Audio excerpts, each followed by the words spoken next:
vậy cho là quay nón na ni vậy cho là quay nón đêm thum vậy cái anh nộp lô lệ hẹn đến sáng nhìn pa bao cả đời ra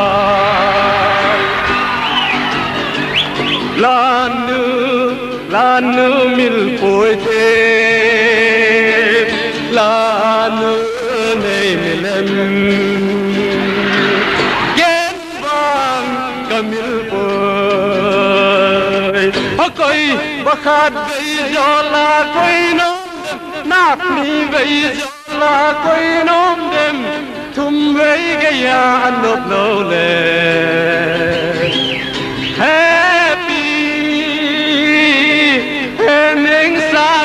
pa bao cả đời ra hẹn nên nâng nấy kỳ tia nâng na nộp lầu lên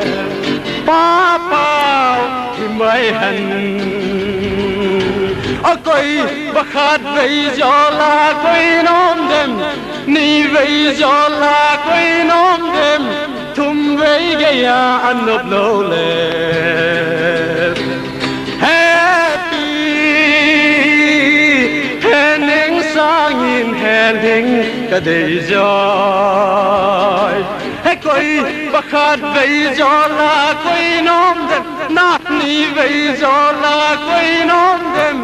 thum với cái anh nộp lô lệ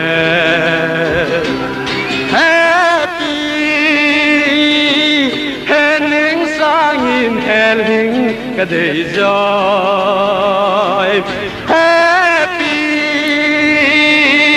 hẹn hình sáng nhìn pa pa cả đời rồi